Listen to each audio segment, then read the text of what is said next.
Bonsoir frères et sœurs, nous sommes mardi 17 mars 2020 et je viens vers vous ce soir pour partager avec vous la parole du Seigneur. Je vous invite à lire dans le prophète Ésaïe au chapitre 26 et nous commençons la lecture au verset 15. Ésaïe chapitre 26 verset 15. Voilà ce que nous lisons. Multiplie le peuple, ô Éternel, multiplie le peuple, manifeste ta gloire, recule toutes les limites du pays. Éternel, ils t'ont cherché quand ils étaient dans la détresse, ils se sont répandus en prière quand tu les as châtiés.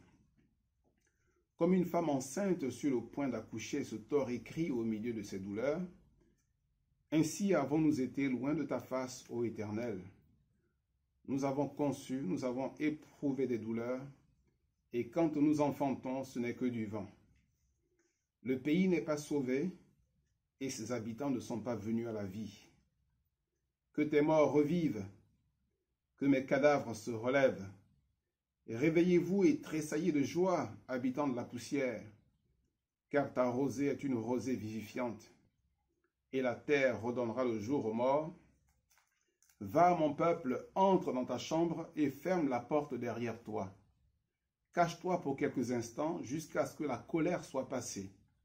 Car voici, l'Éternel sort de sa demeure pour punir les crimes des habitants de la terre, et la terre mettra le sang à nu, elle ne couvrira plus les meurtres.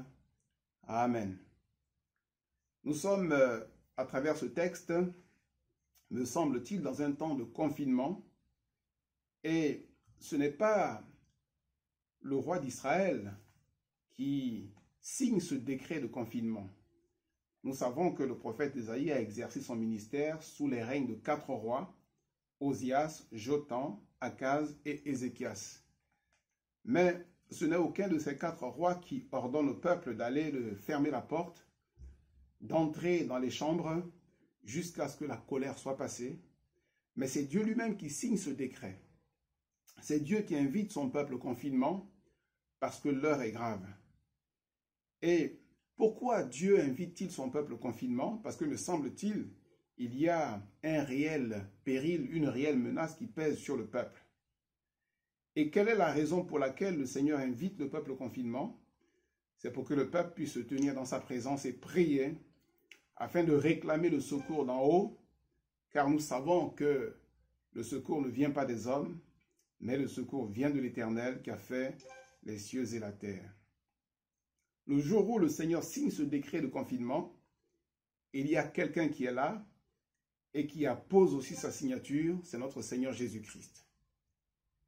Et notre Seigneur Jésus-Christ, quand il viendra sur la terre pour accomplir le salut des hommes, il reprendra ses paroles dans l'évangile de Matthieu quand il dira « Quand tu pries, tu entres dans ta chambre, tu fermes la porte, et ton Père qui est là dans le secret, qui te voit, te le rendra. » Alors nous sommes depuis quelque temps, depuis quelques jours dans cette situation très difficile, mais je crois qu'à travers ces moments difficiles, Dieu veut parler au cœur de son Église. Dieu veut s'adresser à ses élus.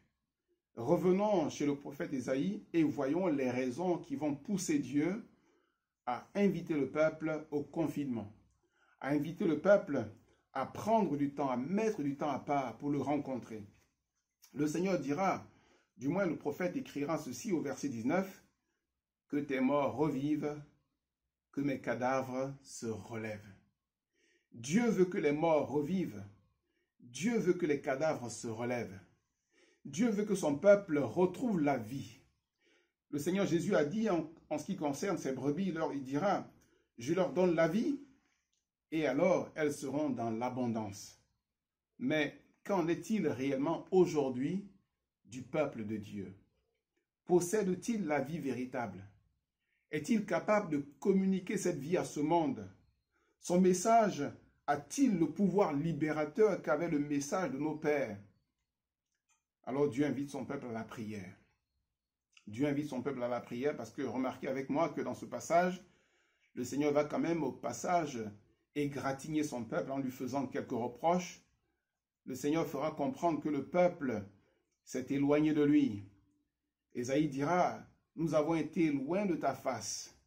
Et pour cette raison, nous avons éprouvé des douleurs et nous avons conçu, et tout ce que nous avons enfanté n'est que néant, et le pays n'est pas sauvé. Et ses habitants ne sont pas venus à la vie. Quel triste tableau! Quel moment difficile pour le peuple de Dieu qui sent comme un échec dans son appel, un échec dans l'exercice de son ministère.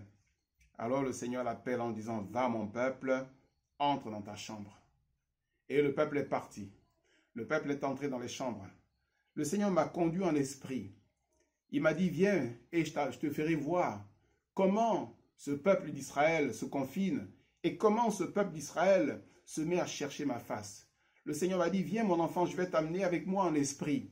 Et tu vas parcourir les familles de chrétiens, les familles des églises. Et tu verras comment chacun prie dans sa maison. Alors je me suis laissé transporter en esprit par le Seigneur. Et il m'a amené dans une famille. Et voilà les prières que j'ai entendues dans cette famille. Alors cette prière, nous la trouvons au psaume 74. Et je vous invite à lire avec moi quelques versets dans ce psaume 74. Voilà la prière que cette famille va faire monter vers le Seigneur. Psaume 74, verset 2. Souviens-toi de ton peuple que tu as acquis autrefois, que tu as racheté comme la tribu de ton héritage. Souviens-toi de la montagne de Sion, où tu faisais ta résidence. Porte tes pas vers ces lieux constamment dévastés. Et la prière va plus loin. Et le peuple dira, nous ne voyons plus nos signes. Il n'y a plus de prophètes et personne parmi nous qui sache jusqu'à quand. Jusqu'à quand, ô Dieu, l'oppresseur outragera-t-il? L'ennemi méprisera-t-il sans cesse ton nom? Pourquoi retires-tu ta main et ta droite? Sors-la de ton sein, Seigneur. Dieu est mon roi dès les temps anciens, lui qui opère des délivrances au milieu de la terre. Tu as fendu la mer par ta puissance, tu as brisé les têtes des monstres sur les eaux, tu as écrasé la tête du crocodile, tu l'as donné pour nourriture au peuple du désert. Tu as fait jaillir des sources et des torrents, tu as mis à sec des fleuves qui ne tarissent point. À toi est le jour, à toi est la nuit. Tu as créé la lumière et le soleil, tu as fixé toutes les limites de la terre. Tu as établi l'été et l'hiver. Souviens-toi que l'ennemi outrage l'Éternel et qu'un peuple insensé méprise ton nom. Ne livre pas aux bêtes l'âme de ta tourterelle. N'oublie pas à toujours la vie de tes malheureux. Aie égard à l'alliance, car les lieux sombres du pays sont pleins de repères de brigands.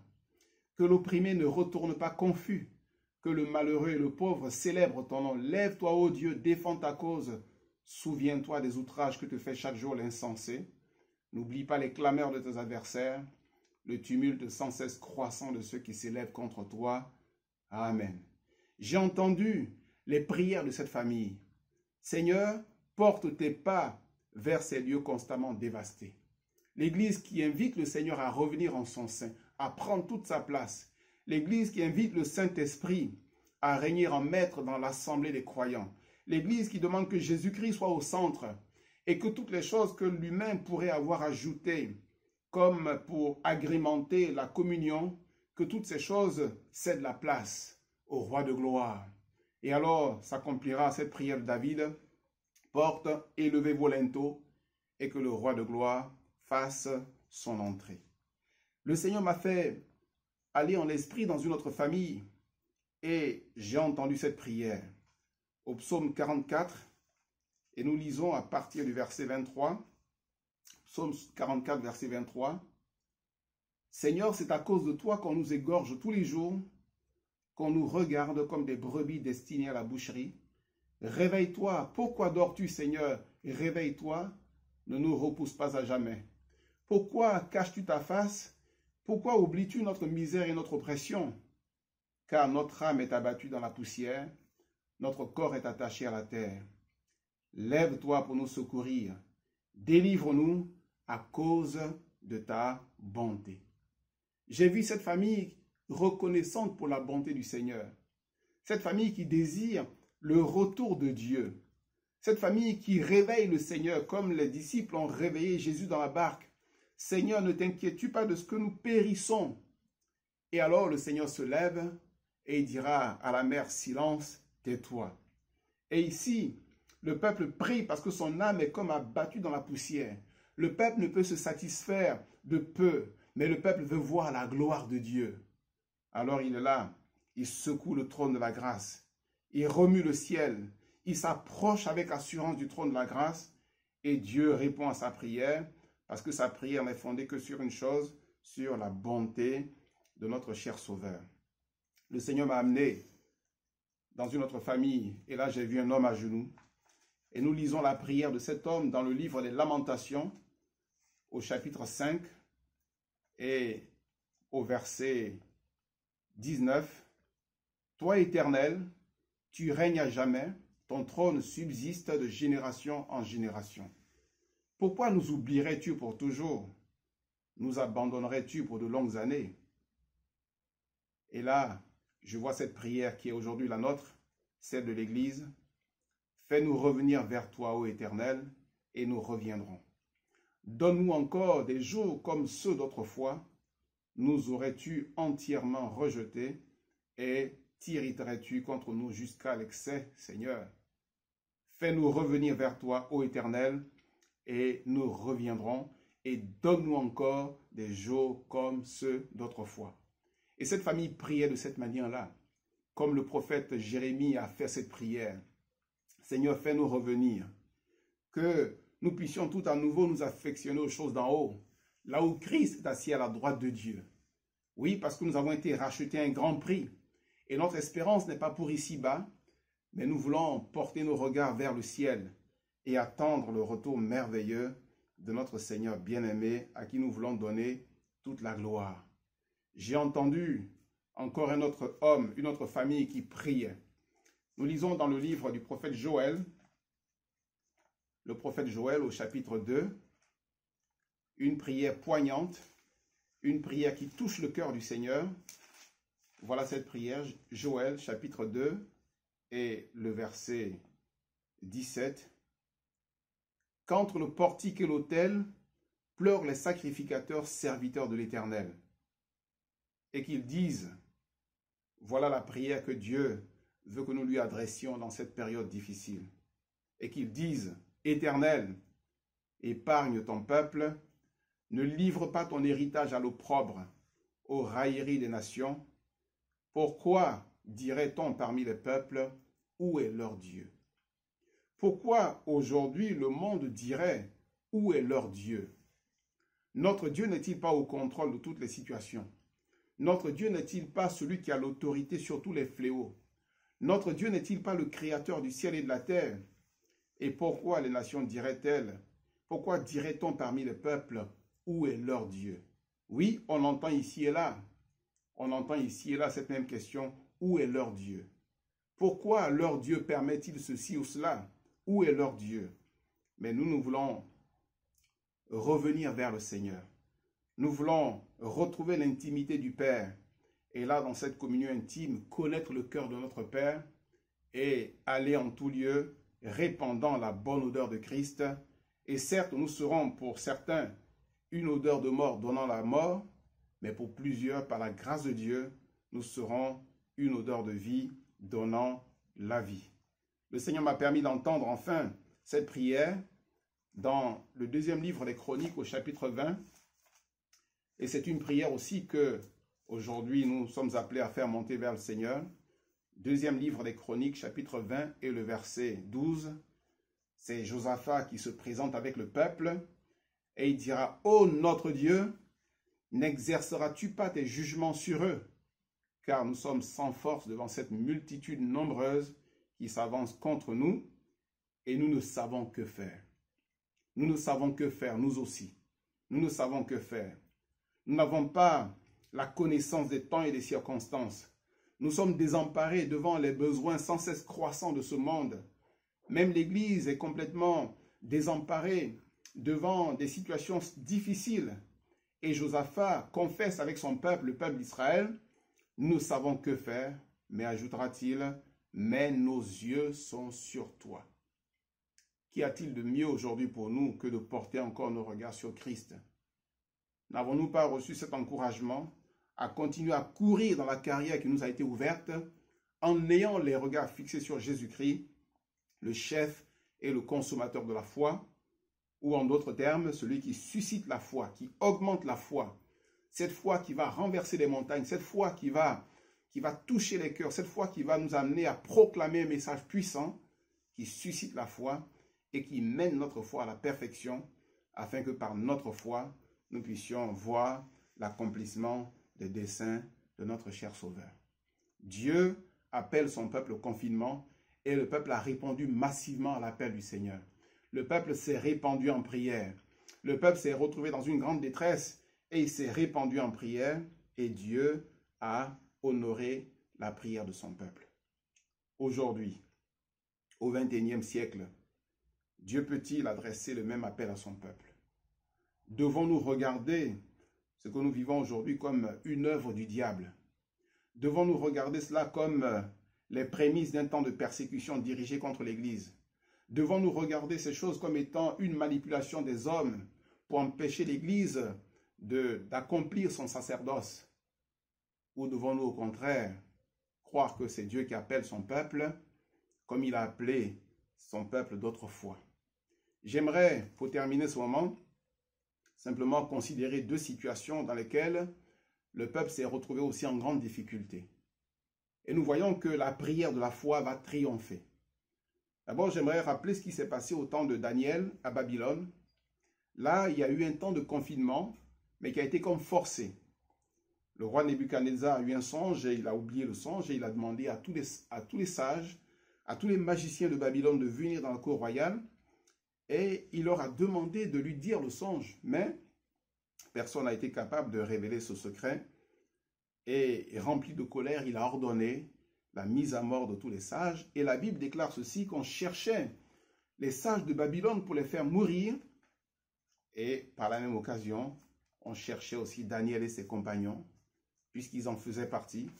On les cherchait pour les faire mourir. Alors tout naturellement, ils vont se cacher. Ils vont se cacher, ils vont entrer dans leur maison pour échapper à la mort. Et c'est là que Daniel et ses compagnons vont s'unir dans la prière. Daniel et ses compagnons vont se mettre ensemble pour prier, pour intercéder. Et nous lisons ceci dans le livre du prophète Daniel, au chapitre 2, et le verset 12. Là-dessus, le roi se mit en colère et s'irrita violemment. Il ordonna qu'on fasse périr tous les sages de Babylone. La sentence fut publiée. Les sages allaient être mis à mort et l'on cherchait Daniel et ses compagnons pour les faire périr. Alors Daniel s'adressa d'une manière prudente et sensée à Arjoc, chef des gardes du roi, qui était sorti pour mettre à mort les sages de Babylone. Il prit la parole et dit à Arjoc, commandant du roi, « Pourquoi la sentence du roi est-elle si sévère ?» Arjoc exposa la chose à Daniel, et Daniel se rendit vers le roi et le pria de lui accorder du temps pour donner au roi l'explication. Ensuite, Daniel alla dans sa maison et il instruisit de cette affaire Anania, Michaël et Azaria, ses compagnons, les engageant à implorer la miséricorde du Dieu des cieux, afin qu'on ne fasse pas périr Daniel et ses compagnons avec le reste des sages de Babylone. Alors, le secret fut révélé à Daniel dans une vision pendant la nuit, et Daniel bénit le Dieu des cieux. Amen. Je suis frappé dans ce texte par cette précision. Daniel s'adressa d'une manière prudente et sensée à Arjoc, chef des gardes. D'une manière prudente et sensée. Nous vivons des temps où nous sommes invités à la prudence et au bon sens. Nous sommes appelés à la prudence et au bon sens et à ne pas être excessifs dans l'expression de notre foi, mais à considérer la gravité des temps que nous vivons, à considérer la gravité des décisions qui sont prises par le gouvernement pour essayer d'enrayer ce fléau du coronavirus. Il nous faut de la prudence et du bon sens. Daniel avait la foi, certes, mais il était prudent et sensé. Et parce qu'il était prudent et sensé, il a demandé un délai supplémentaire pour s'atteler à la prière avec ses compagnons, et Dieu s'est manifesté puissamment. Et voilà ce que déclare la Bible. Le secret fut révélé à Daniel dans une vision pendant la nuit. Bien-aimés frères et sœurs, qu'il plaise à Dieu dans ces temps que nous vivons de nous révéler des secrets. Qu'il plaise à Dieu d'aider le peuple chrétien à être encore comme des modèles, à être des imitateurs de Christ, certes, mais à être dans ce monde une génération qui va briller comme des flambeaux et qui va, par sa conduite chaste, réservée, par sa conduite sensée, prudente, révéler tout pleinement la gloire de notre Seigneur Jésus-Christ. Marchons dans l'humilité, marchons dans la crainte du Seigneur, marchons dans la foi, marchons dans la piété véritable, et Dieu nous révélera son secret. La Bible déclare ceci, que Dieu ne fait rien sans avoir révélé son secret à ses serviteurs, les prophètes. Et je crois que l'Église a la solution. Je crois que l'Église est capable aujourd'hui encore d'entendre la voix du Seigneur et de pouvoir rassurer une génération frappée par la psychose. Daniel a prié, Anania, Michaël et Azaria ont prié, et le secret leur a été révélé, et l'épidémie, oui, on peut ainsi qualifier les choses, la mort qui devait les frapper a été arrêtée.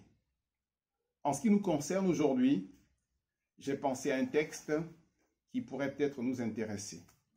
Le Seigneur dit à Ésaïe le prophète, « Va, entre dans ta chambre. » Pourquoi? Pour que les morts se relèvent, pour que les cadavres revivent, pour que ceux qui étaient morts reviennent à la vie. Et peut-être qu'aujourd'hui, l'Église peut se poser des questions. De quel cadavre s'agit-il et de quelle mort s'agit-il? Nous lisons dans le livre de l'Apocalypse, au chapitre 3 et au verset 1er, cette lettre que Jean adresse aux chrétiens de Sardes, que l'ange adresse aux chrétiens de Sardes, écrit à l'ange de l'église de Sardes, « Voici ce que dit celui qui a les 7 esprits de Dieu et les 7 étoiles. Je connais tes œuvres, je sais que tu passes pour être vivant et tu es mort. Sois vigilant et affermis le reste qui est près de mourir, car je n'ai pas trouvé tes œuvres parfaites devant mon Dieu. Rappelle-toi donc comment tu as reçu et entendu la parole, garde-la et repens-toi. Si tu ne veilles pas, je viendrai comme un voleur, et tu ne sauras pas à quelle heure je viendrai te surprendre. Cependant, tu as à Sardes quelques hommes qui n'ont pas souillé leurs vêtements. Ils marcheront avec moi en vêtements blancs, parce qu'ils en sont dignes. Celui qui vaincra sera ainsi revêtu de vêtements blancs. Je n'effacerai point son nom du livre de vie, et je confesserai son nom devant mon Père et devant ses anges, que celui qui a des oreilles entende ce que l'Esprit dit aux églises. Amen. Cette église de Sardes nous ressemble tellement. Elle nous ressemble tellement. Elle avait de graves problèmes sur lesquels Dieu voulait mettre son doigt. J'en ai relevé quelques-uns. Le Seigneur dit à cette église, « Je n'ai pas trouvé tes œuvres parfaites. Je n'ai pas trouvé tes œuvres parfaites. » Bien-aimés, frères et sœurs, posons-nous la question, nos œuvres sont-elles parfaites? Comment le Seigneur les voit-il? Comment le Seigneur les considère-t-il? Quels sont nos mobiles? Sont-ils charnels ou sont-ils spirituels? Faisons-nous nos œuvres pour être vus des hommes ou pour être agréables à Dieu? Notre œuvre est-elle pour le roi? Pouvons-nous dire comme le psalmiste, « Mon œuvre est pour le roi » ou alors, faisons-nous nos œuvres pour être vus et pour être acclamés par les hommes? Faisons-nous nos œuvres comme ayant une portée éternelle ou les faisons-nous pour avoir une récompense de l'instant, pour être acclamés par ceux qui nous regardent, ceux avec qui nous vivons notre communion fraternelle? Je n'ai pas trouvé tes œuvres parfaites devant mon Dieu. Que le Seigneur nous aide dans sa grâce à nous approcher de lui. Que nos cœurs soient à nouveau circoncis, afin que nos œuvres soient pour le roi des rois. Que nous puissions le glorifier par notre manière de vivre. Que nous puissions nous laisser transformer par le renouvellement de l'intelligence, afin que tout ce que nous faisons, nous le fassions non comme pour des hommes, mais comme pour la gloire de Dieu. Le Seigneur va aussi relever un autre point très important avec cette Église. Il va lui faire des reproches quant à son rapport avec la parole du Seigneur, en lui disant, « Rappelle-toi comment tu as reçu et entendu la parole. » garde-la et repens-toi. Rappelle-toi comment tu as reçu et entendu la parole. Aujourd'hui, me semble-t-il, le monde chrétien en général a un rapport très mouvementé, très tumultueux avec la parole de Dieu, avec l'évangile. Plusieurs recherchent un évangile édulcoré, dépouillé de sa gravité, dépouillé de sa puissance, dépouillé de son appel à la repentance. L'apôtre dira, ils ont la démangeaison d'entendre des choses agréables et pour cela, ils se donnent toute une foule de docteurs selon leur propre convoitise, selon leur propre pensée. Mais le Seigneur appelle son peuple en disant, rappelle comment tu as reçu et entendu la parole. C'est la parole qui t'a sauvé, mon frère. C'est la parole appuyée par l'action de l'Esprit qui t'a amené à la repentance. Car la foi vient de ce qu'on entend et ce qu'on entend vient de la parole de Christ. L'église de Sardes semblait avoir très peu de considération pour la parole. Et le Seigneur dit, oui, rappelle-toi, repens-toi et garde la parole, pratique la parole. Il n'est pas question simplement d'être des auditeurs oublieux, mais de mettre en pratique la parole du Seigneur, de la recevoir dans notre cœur et de pouvoir nous écrire comme le psalmiste, « Je serre ta parole dans mon cœur afin de ne pas pécher contre toi. » Afin de ne pas pécher contre toi. Il nous faut revenir à la parole saine, à l'évangile. L'apôtre Paul dira, « Si même un ange venait vous annoncer un évangile autre que celui que nous vous avons annoncé, qu'il soit anathème. » Et nous avons besoin aujourd'hui encore de remettre la parole de Dieu au centre de notre piété. Au centre de notre piété, que nous puissions tous les jours y plonger les regards, afin qu'elle nous apporte la vie, qu'elle nous apporte la liberté, que nous puissions à travers elle avoir encore des révélations et vivre dans ce monde par la puissance du Saint-Esprit, que le nom de notre cher Sauveur soit glorifié. Cette église avait un autre souci, et le Seigneur va mettre le doigt dessus. Elle avait perdu sa vigilance. Et le Seigneur lui dira, veille, veille. Si tu ne veilles pas, je viendrai comme un voleur et tu ne sauras pas à quelle heure je viendrai te surprendre. Le Seigneur a dit, veillez et priez. Veillez et priez. Cette église semblait très lointaine, semblait voir d'une manière très lointaine le temps de l'avènement du Seigneur. Cette église semblait jouir pleinement de ce monde sans se préoccuper de l'urgence des temps dans lesquels elle se trouvait. Et le Seigneur va rappeler à cette église qu'il viendra comme un voleur. Alors il faut qu'elle veille, il faut qu'elle retourne à l'essentiel, il faut qu'elle revoie ses priorités et qu'elle se tienne devant Dieu, qu'elle se tienne entre Dieu et les hommes, qu'elle soit comme un peuple d'intercesseurs, qu'elle soit un peuple de témoins. Vous serez mes témoins jusqu'aux extrémités de la terre. Et en faisant cette œuvre, le Seigneur travaillera avec elle et il accomplira sa parole. Il la manifestera par des prodiges et par des miracles. Et puis la dernière chose que le Seigneur reproche à cette église est le domaine de la sainteté. Il dira ceci, tu as à Sardes quelques hommes qui n'ont pas souillé leurs vêtements. Ils marcheront avec moi en vêtements blancs. Tu as quelques hommes qui n'ont pas souillé leurs vêtements. Cela veut dire que tous les autres avaient souillé leurs vêtements. Le péché était entré dans l'église. La sainteté avait disparu. La piété véritable avait laissé place à l'apparence. Plusieurs dans l'église avaient l'apparence de la piété, mais ils reniaient ce qui en faisait la force. Ils reniaient la puissance même de la piété et leurs vêtements étaient souillés. Et le Seigneur dit avec une sorte de tristesse, il y a quelques hommes qui n'ont pas souillé leurs vêtements. Que nous puissions, bien-aimés frères et sœurs, inverser la tendance. Et que Dieu dise au contraire, il y a quelques hommes qui ont souillé leurs vêtements, mais que les autres prient pour eux, afin qu'ils aillent à la repentance et que le Seigneur puisse leur enlever le vêtement souillé du Fils prodigue et les revêtir des vêtements du Fils, les vêtements de la gloire, leur mettre des chaussures aux pieds, un anneau au doigt, et qu'ils puissent participer au festin des noces de l'agneau. À son nom soit toute la gloire. Je crois que dans ces temps que nous vivons, bien-aimés frères et sœurs, chère Église de Christ, Dieu veut parler à nos cœurs. Il veut parler à nos cœurs. Je vais terminer simplement en citant un verset dans le prophète Ésaïe au chapitre 58. Ésaïe chapitre 58. Et nous allons lire le verset 4. Ésaïe chapitre 58, le verset 4. « Voici, vous jeûnez pour disputer et vous querellez, pour frapper méchamment du poing.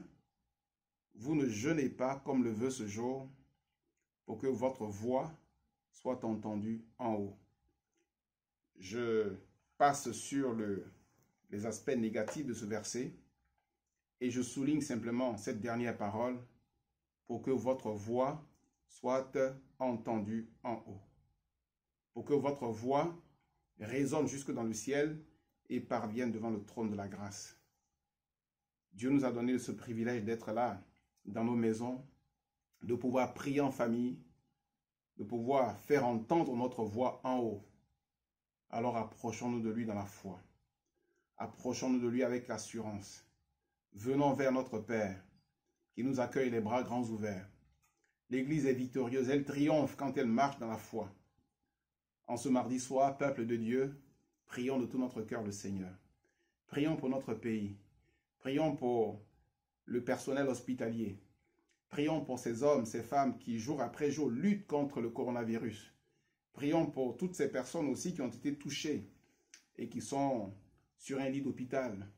Prions pour nos frères et sœurs chrétiens qui ont été frappés par cette maladie. Prions pour leur relèvement. Prions pour la consolation des familles qui ont perdu un être cher. Prions pour que le monde ne soit pas affolé, mais qu'il vienne vers Dieu. Prions pour qu'un esprit de repentance souffle sur la France. Prions pour que les croyants confinés ne perdent pas la foi, mais qu'ils restent fidèles et que chacun puise dans la parole les trésors pour alimenter son cœur. Que chacun aille à la pompe à essence. Que chacun aille à BP, Bible et prière. Et que chacun prenne des ressources afin de se nourrir et de se fortifier.